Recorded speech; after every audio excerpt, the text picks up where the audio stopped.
we've been doing this thing where the Sports Beat podcast, where we talk about promising players from each individual division. We started with the worst teams and headed to the top. Now we are in the AFC and NFC South. We're going to start here in the NFC South with the Bucs.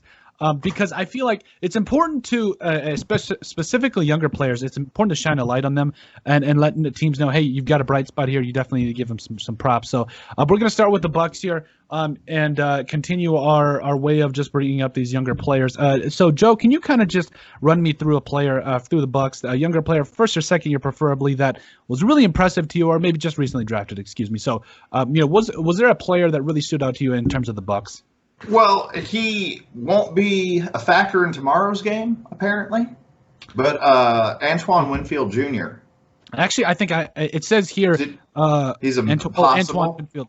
He was a full participant yesterday, so I expect him to be okay. Oh, okay. I must have misheard you when you were running down that list, and I was like, oh, whoops. I was also jabbering, too. I think, I didn't see this. Ndamukong Suh and Jason Pierre-Paul did not participate yesterday, so I don't know if... They're both going to be there. I don't doubt that they'll show up. I would be really surprised if, maybe they won't be in every play, but I think they're going to be a factor, especially Suh, because he's been there and lost, right? He was there with the Rams two seasons ago. Something like that, and it just didn't go according to plan. Yep. Yeah.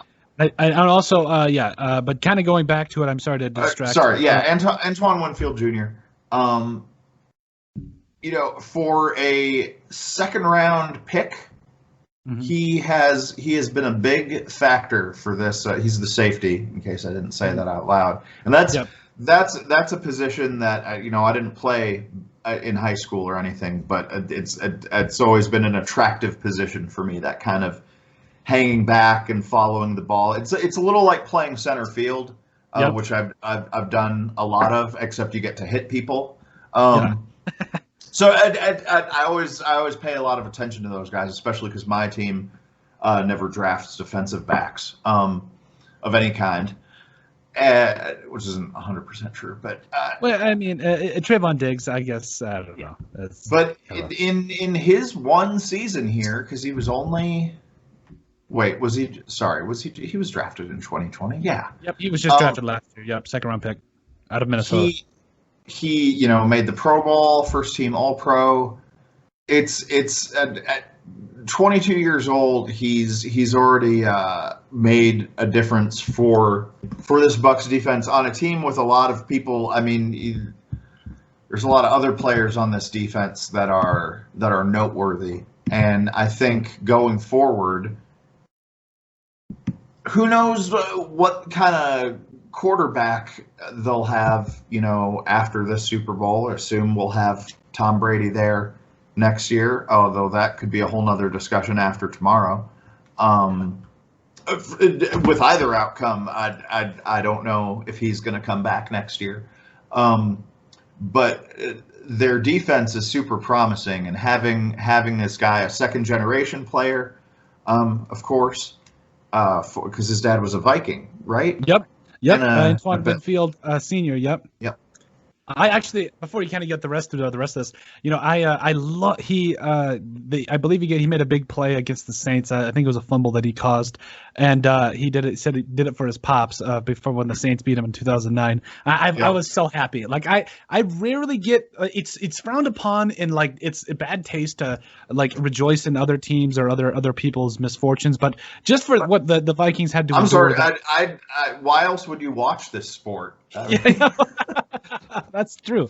I just felt like, watching something like that, it was just such a heartfelt and cool thing. Like even though he doesn't play for the Vikings, it made me like him that much more because of the respect he had for the organization and just that from that perspective. So I was so happy about it. But I'm sorry. Continue with your assessment. No. Did it make up for the sack that he got against Kirk Cousins? It did. Okay. I think it's his only sack this whole season. I'm looking at these. Oh no, he got one against Carolina too. I think he had 3 total, is what I'm reading here. 3 total. Oh, I'm just looking at the regular season stats. Yeah, he probably had one. He had one against the Broncos. Yeah, one against the Broncos, Panthers, and Vikings during the regular season. He also had a. Oh yeah, okay. I missed that. The Broncos. Wow. No worries. But you're right. He's a great player, and I think a guy that was mainly kind of a corner in college, but came into the safety, play safety in the NFL. A guy 5'9", 203. He's already got reason I like him. Yeah, he's short. Any 5'9" player in the league, I'm a fan of. Yeah, and I think he's going to be a fantastic player. I mean, a former Minnesota Gopher. I was a little irate that the Vikings didn't draft him, but it was one of those things where it wasn't necessarily a huge need, but they could see that probably things with Anthony Harris weren't going to fold out. So I wish they probably would have taken him in that first round or maybe early in that second round, but it is what it is. So I honestly feel like he's going to be something special already. Anything else in your assessment of him? I apologize. No. Yeah, other than that, just keep an eye on this dude. I mean, he's already made waves in his rookie season, in his career in Tampa Bay, because he's definitely it's what we call a special lad.